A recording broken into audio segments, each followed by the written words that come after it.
कोई करीमु लेते कोई लोई लोई रबनी हुजिक ले रिजे रिलीफ कैंप को असी गवर्नमेंट ने पीरे चारे पीदरे तो ऐसी रे शीबुसु मसी हेंकलेनी कोई चुचामपुर के न हुजिक मी चामगी मथक शीरबनी हुजिक लेयंग बंगम देदनको मसा मसा की मयुम दे लेरमदि तमो शिरमोय हाइताने चाही मदा मी चुचामपुर दा मी मरी मंगा शिबगा जे हम तांगनेबा मोरे दा चाही मदा मी मरी मंगा शिबगा जे हम तांगन मोरे जु हुजिक 50 प्लस हेन शीरबनेबा अदुना सुमाइन सुम सिकला अदुना शी खावंग मुक्तबदगी नेबा इनंग सा हारे मैम कोई हाइवे याबा थिन ब्याम हमद थिल्ले अदुना हुजिक इसागे युमदा चंगजगे हाबदा गवर्नमेंट ने कोई नुंगई यावना कापगा टियर गैस रबर बुलेट लाठी चार्ज खक्तंग नतबा लाइफ राउंड याव मसे अइना हाइजेनबा नेतेको नहान अखोइगी कनोरोमदा चंगबदा अदुम कापगी इमामना नुंगई मरुग लोई उलिदोको मसे कनोने मीडिया दो यावख्रबनिको अदुना असुमाइना कापगा तालेसे अइगी राइट से अखोइगी कनोसे अइगी हक से मटपगा चमना अदुना लंबी तापियो अदुना हुजिकसे अखोइ गवर्नमेंट न पीगिरा पीरोगिरा अखोइ मिंगोंदगी नीरसु नीरगनी अइगी इसादा पालिबा हक्सांगदा पालिबा किडनी जा हार्टला किडनी दा मिटला खोंगला योंबा याबा खुदिंगमकसे योंथोगा इसागे युमसिदा चंगनबगी दमकता को अखोइ कोर्ट की हाइदि कोर्ट ता चटपाजे पैसा तिंगे अखोइ खंगी को अदुना अखोइना असिबो कोर्ट की कनोसिदा लंबीसिदा अखोइना याम कन्ना अखोइना खंगजदबसे मरमदि के खंगजदबा अमसु थिजनदबसे कइनो हमदमदि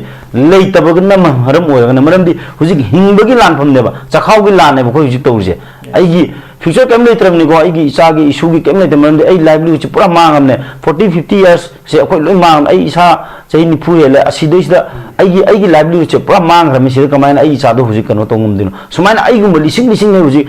हसाय हाइरिबा अप्रोक्सीमेटली पारिबा 30000 आईडीपी की आईडीपी सिंगे लोई मांगरबने हुजिक मोइगी कनोसे फ्यूचर से अदुदुना हुजिक अइना हाइजरिसे अइगी युमदुदा चंगागा अइगी इचागी इशुगी खल्लगा हुजिक अइगी इसा हक्चांग यावरिबा कयाचे योलगो इसो अखोइ कोर्ट की थोंगसे मसिमदि थिलननिबा अदुना अरोबिदा अइना हाइनिंगिसे कुकीना नो बफर जोन नो पीसाजे करिनोबा अखोइगी मनुंगसिदा बफर जोन मेंटेन तौदुइसे करंबा आथरनो करंबा वन थोंगनोबसे मसे पीआर गवर्नमेंट सिना हाइफम थोक्तरो बफर जोन लेबि यारो हाइफम थोक्तरो हा अइगी थोंगादुदा अइ थोकपा यारो हेदि सि करंबनोबा मोइना कर्फ्यू थमनि ngasai पबुंग हाइजेगिदो लोदा लेयदो ए खरा कंडीशन खरा दा निमिनि सिम हुमनि सिम कर्फ्यू थामजे म कर्फ्यू हाइरो अदुसुनते सिदा मोइना लाइफ टाइम गी स्टाइल दा मोइना ngarang कुकी सिंगा release no buffer zone no play buffer zone लेते दि पीस ले मोदि पीस पामद्रेबा अखोइ दि पीस ने अखोइना मोइ असोंदगा कनो थाना पपिरोम दा अहुम लोग सुरुदि मोइ चंगादि नंगमेन कापनि काय मोइ कन फेसबुक ते वायरल होइदो अखोइना चलिसे मोइ नंगमै पाइरगा चंगमने ते चै पाइरगा मोइदि चै पाइरगा रैली चरेबा अखोइ आईडीपी चलिबि सिंजे तमो पमो अखोइ चै मचेन अमु पाइदेबा सुमुदगी अखोइदा सिदे इरिबा इसागी युमदि थिल्लो हाइन अखोइ सुमाइना लावरगा चप्पा खतनेबा अखोइना इसागी युमदा चंगजे हमने दुसु मोइगी युमदा चंगे हाबरा त अखोइगी युमदा चंगे हाबिसदा मोइना थिंगिसिदा no buffer zone no peace कासिदी मसिदी मोइसे लान अमु पामबगी मोंगनेबा अखोइदि लान पामब नते अखोइना हाबदि अखोइ इसागी युमदा चंगजगे कुतो खुलाइसु पाइब नते चे पाइरगा चपनी मोदि रेले चपद चै उतु वतु नौरी नुंगली म्याम पा उलिदि से आइना हाबे नतेको लोइना उरबा ngатene लेबा म्याम खंगबा ngатene अदुदुना आइना हुजिक लोइसलकदा आइना हाइनिंगिसे पॉपर गवर्नमेंट अमा सेंबिरो अदुगा अथुबदा शांति लालगा अखोइसे इसा इसागी युमदा चंगनबिरो अखोइगी सेमिलोन पिबिरो अखोइ तुंगी मिरोगी दमकता इमालाबा मणिपुर से कन्नबगी दमकता ngasa yamba ganglepana thambigibdo अखोइना Manipur की इंटीग्रिटी से ngaga चही हिसांग सिना लेजरमनी ngasi अखोइना मणिपुर की इंटीग्रिटी से आजाव मणिपुर से ngakpa ngamdabadigi ngasi अखोइ इसागी युमदा को मिरो अमगुमना अखोइना मय चबुक त लोटलगा लेबा मतमदा लेपाक वारी से ngasi अखोइना हंदबा तादि सिदिगे हना वाबा नंगकनी अदुना हंदकी दिसंबर था मनुंगसिदा पीआर गवर्नमेंट ओइगरा पॉपर गवर्नमेंट ओइगरा एनी XYZ ओइगरा सिसिना तंगक हुम थोकना चंगन बिरो करिगुम चंगन मंगमद्रबा अदु तादि अखोइसु ngमरोबा अदु तादि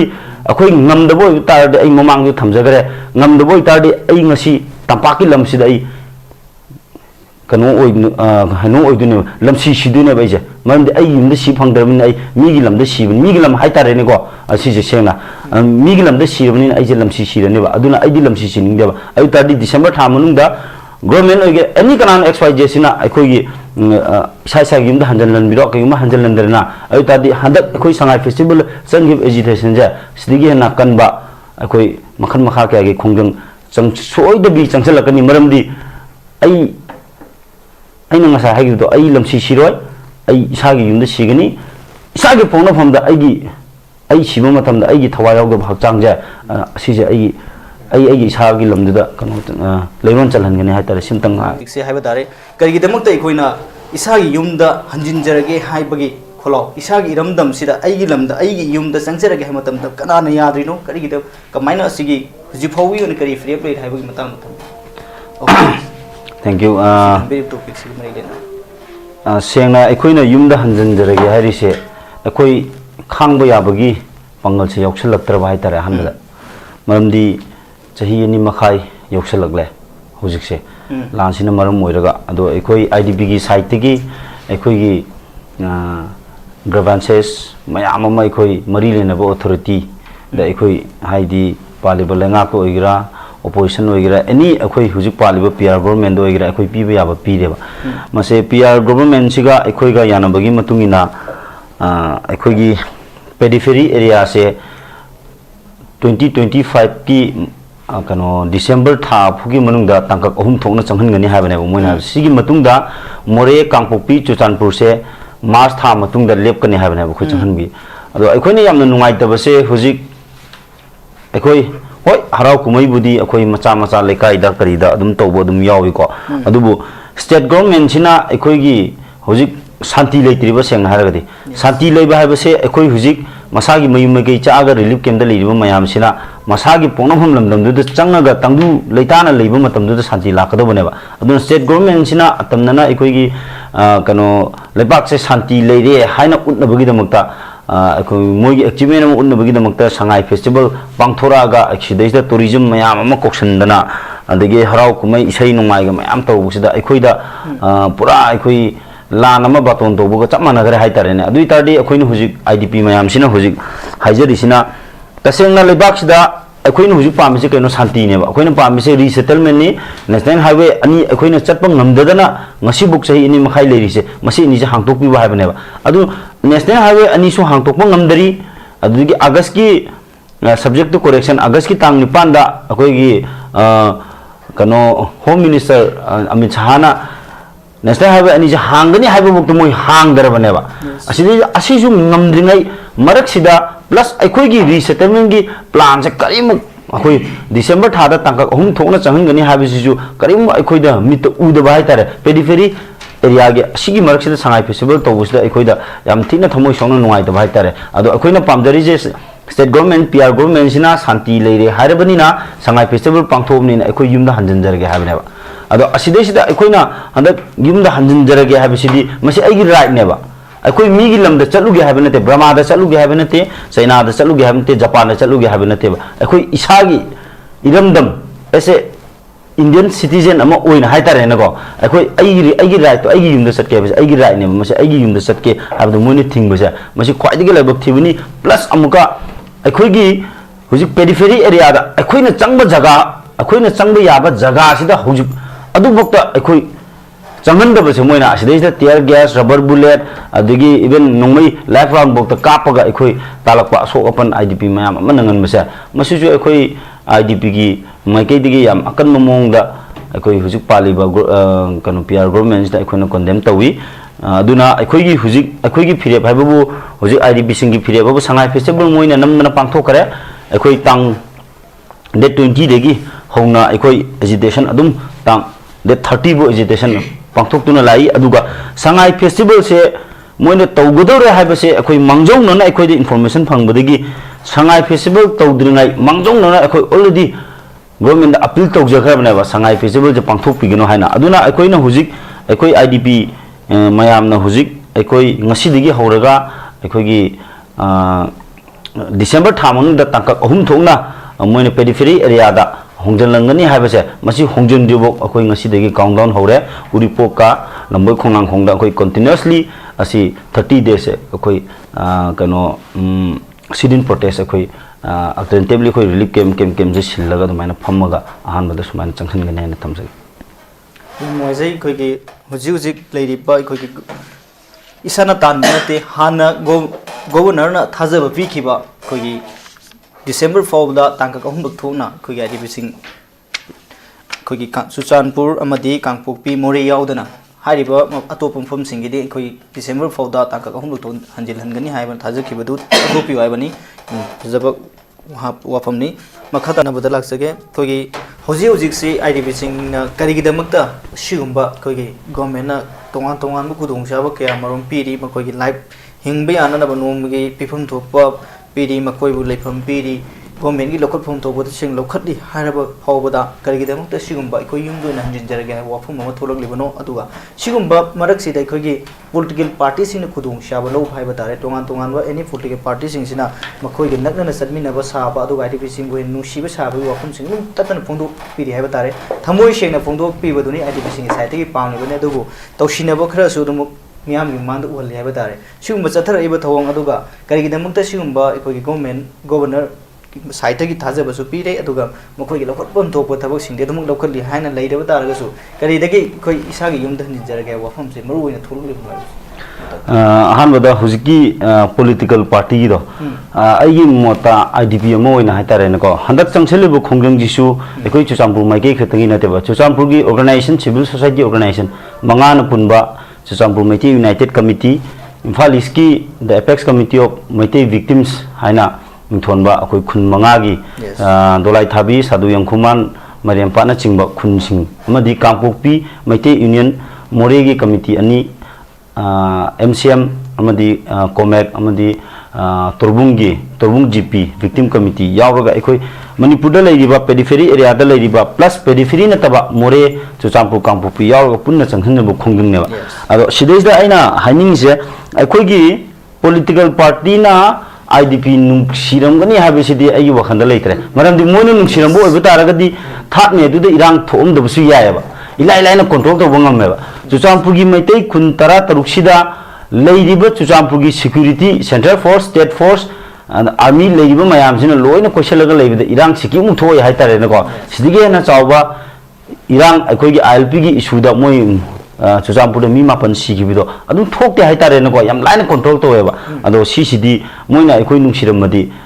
kano thong ma haitare hoi laibak thibidigi moina control ngamudubudigi tang ahumje thokiune na khallo adu tasu tha phadana loisanba yaba potneba maramdi ke namtanda kuki MLA tara sina kuki gi damakta stand lepa ngamabneba pura stand je phona lepabni ko samna ai mamang tu haijagare jiri da angang yauna moi taruk hat ki matamda Saikot Assembly constituency gi MLA Pawelal Hawkip na phona hat ise akoina hatpani revenge lobuni habse phona khabar dai baneba ngasibuk India government action logde ngasibuk state government na action logdeba ai masida kano nate go aikoigi ai yam khang haijabusu nate aikoigi yawloi chinau singna kano tanbadi ningtamba tanbadi phadui taneba India gi lebak sida kano sina akoi kuki singjina separate tanbadi phani ngai leite haitare na go kano si ani je yam khe da moi gi dam moina to budi loi yaba akoi to sunga yadaba karimu yadaba lengbu yadaba phambu yadaba aduna akoi irang se aduna akoi gi meitei MLA haitare moi ni phusina akoi nungsirambo oiba taragadi asukuina akoi ngasi wari se waroi haitare ani subuda aina haningi je ngasai gi akoi gi IDP singsina IDP da karimu ngai belite ko hujik se hayam na khamgi de sahi ani makhai sida proper program amata mapung phana tawde ko machet tawbanga tane ko akoi ID akoi gi education line gi oiro adagi kano medical gi oiro karimu leite ko koida asi sumba leiraktaba mayam adagi moina akoi da yumda changhangani haibagi program ka se mapung phana taroktabudagi ne ba akoi ngasi tholeise aduga ngasi aina asigi new TV dialogue ki kuthangda aina pabungda akoi lo se pabung nasu hena akoi digi thodo hindona khangani aidi kaisu khangjade aduna akoi khangdaba IDP mayam sida kanu oina mogi knowledge ne ba kaigum amtang ai wahang tang pabung da hangjaning bai tare asigi mangoi ne aina thamjaning se akoi IDP gi minute chilaga akoi na hai khiba che oina pigiba written oina pigiba verbally hai giba se adigi matig yame hai daba mafam thong akoi na thindaba thong mafam je leitreba akoi yumda changjarage akoi gi senmilon pibiro akoi gi angang right to education ko akhoi medical package ama oro akhoi darga ta mi amana hingba yaba mong da leina ba haitare man akhoi sana tabani no go hujik sa gi ta tene koi leije something ka amada mi kan family tari nipan borana kharaga thamba ga je nganu yen loi bugu mane ba akhoi je sanga da one treat to bune ba aduna akhoi gi mi amagi hingna bagi hak tu ne ba akhoi na thilli se chamna habda akhoi honorable prime minister Shri Narendra Modi da akhoi haibe aba haigre che oinu speak re ko akhoi gi congress ki opposition leader Shri Rahul Gandhi de so akhoi che oinu speak re haibe aba haire all india BJP gi organizing secretary BL Santosh Handak Ram ba su masi ai isa yauro ga tani ko in piding ata se mi gi kuthanga na BL Santosh su speak re BJP gi notice coordinator akhoi gi Dr. Sambit Patra su speak re hanagi honorable chief minister akhoi gi ex chief minister Pabung Birendra su pigre hujik paliba governor da su pira hanagi governor da su pira adu hujik leiriba CS su pira hanagi CS su pira adugi akoi gi India gi president da su akoi Dr. Mumu da su akoi point kun yawa akoi IDP gi akoi pigre adugi former justice BR Gawai da su akoi pisangre adugi justice Suryakant Bikamnath MM Sudas KB Vishwanath adudi en kotesor na chingba asung haiba ya ba koi loi pigre ba huji puk chahi ni ma khai ja koi boiler gen loi budong nu loi di ne ba aduduna ne ba koi yumda sanjar ge ja aseng bidi moina thing da ne ba koi je maram di moina koi yum digi pothora pa ne ba aduga koi yum se mai than ma ne ba moina am sengna moina koi gi life and property je nga ga tham gudu ba koi gi life and property je pamu koi je pothoga nungai na mai than ma ne ba hura ma chang ko sida ang sai gi mi amana kano se jumbu se kau thoga puga huram de nungai na huran no gum ne ba sik tawri se gum ne te ma ne ba maram di akoi ba ka te se public ni taw na te ba moigi akoi gi kano sina army amadi state force central force paramilitary force Indian army sing sina akoi je lathok piraga akoi je kano nate ko moina ngakpi sing piraga lathok kon te ko akoi je lathoga akoi gi lekai ai gi property sing je mai thabani ai gi ima icha siriba myam je akoi mang da dole hat manga tane moina kan manga tane hujik nongmai kaphan da bangam ga akoi ke debi kan ngam deina ba manipur de security force kam lege lising phu hena le ai da ina khan da state force khakta da natraga state force ka central force kara hoi ne lising phu je yam line control to bangam me ba ko chusambu kuntrain du ke more ai je suktam chaw bani akoi mai tai tari je sumana ra bdm man mai ra ko chum da kanam changam gudu na te ba adu dun moina mai thabane lowe ba adu da akoi je moina thingado je hoji moina thilakta badagi matam je thengdarak badagi akoi ngasi yum da changjara ge habne ba masidi agi rai ne ba adu dun aina hoji pabung da hangjening gisina akoi haibe ya ba haire thinbi ya ba hum da khong thong tingjal le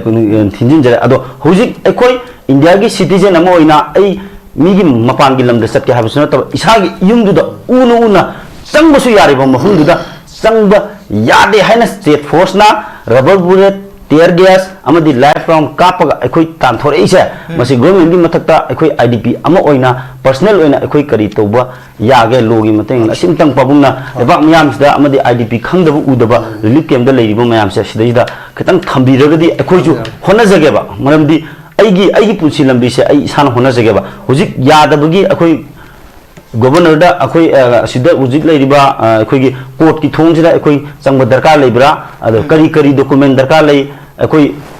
petition je akoi apun bagi ona tobuna phabra personal ona tobuna phabra habase ai ju khangja de aduduna akoi khangdaba mayam leibu mayam se ju hapang thambiragade pabung nasana yam nungai jagane heta igumba khoi governor gi site gi December tha fawbada su shodana khoi tangka humda referring nata bai khoi gi maroi na khoi gi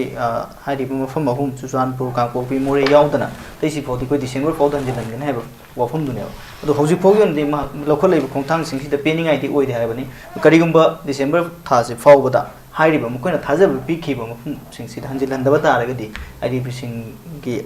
lup amoina kari khongthang sing local pe kamaina step lei adune ne ngasai khoi pabungda hajigi do hojik se akoi karimu leite akoi loi rabani hujik lei ri relief camp ko asi government ne pire chare pidre to asire sibu su masi henkalai akoi Chuchanpur ge na hujik mi chama gi mathak da siramni hujik layeng bangam de na ko masa gi mayum da leramadi tamo siramoi hai ta ne chahi mda mi Chuchanpur da mi mari manga siba ga jam tang ne ba मोरेदा चाही मुदा मी मरी मंगा सिबगा सम तांग मोरे जु हुजिक 50+ हेन सिरबने अदुना सुमाइन सुम सिकला अदुना सिन खावा ngमक्तबदगी नेबा इनंग सा हाइरे मैम अखोय हाइबे याबा थिनबे हमद थिल अदुना हुजिक इसागे युमदा चंगजगे हाइबदा गवर्नमेंट अखोय नुंगै यावना कापगा tear gas rubber bullet lathi charge खक्तंग नतबा लाइफ राउंड याव मसे अइना हाइजनबा नेतेको नहान अखोयगी कनोरोमदा चंगबदा अदुम कापगी इमामना नुंगै मरुग लोय उलिदोको मसे कनोने मीडिया तो लोन यावख्रबनिको अदुना असुमाइना कापगा तालेसे अइगी राइट से अखोयगी कनोसे अइगी हक से मटपगा चमना अदुना लंबी तापियो अदुना हुजिकसे अखोय गवर्नमेंट ना पीगिरा पीरोगिरा अखोय मिंगोंदगी नीरसु नीरगनी अइगी इसादा पालिबा हक्चांगदा पालिबा किडनी जा हार्टला किडनी दा मिटला खोंगला योमबा याबा खुदिंगमकसे योंथोगा अइ इसागे युमसिदा चंगनबगी दमकता को अखोय कोर्ट की हाइदि कोर्ट ता चटपाजे पैसा तिंगे अखोय खंगी को अदुना अखोयना सिबो कोर्ट की कनोसिदा लंबी सिदा अखोयना याम कन्ना अखोयना खंगजदबसे मरमदि के खंगजदबा अमसु थिजनदबसे कइनो हमदमदि लेइतबगना मरम ओयगना मरमदि हुजिक हिंगबगी लानफमनेबा चखावगी लानेबा अखोय हुजिक तौरजे अइगी फ्यूचर केम लेत्रमनि को अइगी इसागी इशूगी केम लेते मरमदि अइ लाइवलीहुड से पूरा मांगमने 40-50 इयर्स से अखोय लोय मांग अइ इसा चही निफु हेले असिदैसिदा अइगी लाइवलीहुड से पूरा मांगरमि सिदा कमायना अइ इसादो हुजिक कनो तोंगमदिनो सुमायना अइगुम लिसिंग लिसिंग ने हुजिक हसाय हाइरिबा अप्रोक्सीमेटली पारिबा 30,000 IDP की IDP सिंगे लोय मांगरबने हुजिक मोगी कनोसे फ्यूचर से अदुदुना हुजिक अइना हाजरिसे अइगी युमदुदा चंगागा अइगी इचागी इशूगी खल्लगा हुजिक अइगी इसा हक्चांग यावरिबा कयाचे योलगो इसो अखोय कोर्ट की थोंगसे मसिमदि थिलननिबा अदुना अरोबिदा अइना हाइनिंगिसे कुकीना no buffer zone no peace हाइसे करिनोबा अखोयगी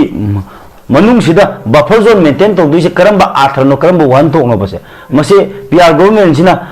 हाइफम थोक्तरो बफर जोन लेबि यारो हाइफम थोक्तरो हा अइगी थोंगादुदा अइ थोकपा यारो हेदि सि करंबनोबा मोइना कर्फ्यू थमनि ngasai पबुंग हाइजेगिदो लोदा लेयदो ए खरा कंडीशन खरा दा निमिनि सिम हुमनि सिम कर्फ्यू थाम सिम कर्फ्यू हाइरो अदुसुनते सिदा मोइना लाइफ टाइम की स्टाइल दा मोइना ngarang कुकी सिंगा release no buffer zone no play buffer zone लेते दि पीस ले मोदि पीस पामद्रेबा अखोय दि पीस ने अखोयना मोय असोंदगा कनो थाना पपिरोम दा अहुम लोग सुरुदि मोय चंगादि नंगमेना कापनि काय मोय कन फेसबुक ते वायरल होइदो अखोयना चलिसे मोय नंगमय पाइरगा चंगमने ते चै पाइरगा मोयदि चै पाइरगा रैली चलेबा अखोय IDP चलिबि सिंजे तमो पमो अखोय चै मचेन अमु पाइदेबा सुमुदगी अखोयदा सिदे इरिबा इसागी युमदि थिल्लो हाइन अखोय सुमाइना लावरगा चप्पा खतनेबा अखोयना इसागी युमदि चंगजे हमने दुसु मोयगी युमदि चंगे हाबरा त अखोयगी युमदा चंगे हाबिसदा मोयना थिंगिसिदा no buffer zone no peace काइसिदी मसिदी मोइसे लान अमु पामबगी मोनेबा अखोयदि लान पामब नते अखोयना हाबदी अखोय इसागी युमदा चंगजे कुतो खुलाइसु पाइब नते चे पाइरगा चपनी मोदि रेले चपद चै उतु वतु नौरी नुंगी म्याम पा उलिद से आइना हाबे नते को लोइना उरबा ngатene लेबा म्याम खंगबा ngатene अदुदुना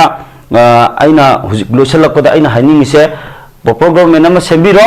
अदुगा अथुबदा शांति लालगा अखोयसे इसा इसागी युमदा चंगनबिरो अखोयगी सेमिलोन पिबिरो अखोय तुंगी मिरोगी दमकता इमालाबा मणिपुर से कन्नबगी दमकता ngasa yamba ganglepana thambigibdo अखोयना Manipur की इंटीग्रिटी से ngaga चही हिसांगसिना लेजरमनी ngasi अखोयना मणिपुर की इंटीग्रिटी से आजाव मणिपुर से ngakpa ngamdabadigi ngasi अखोय इसागी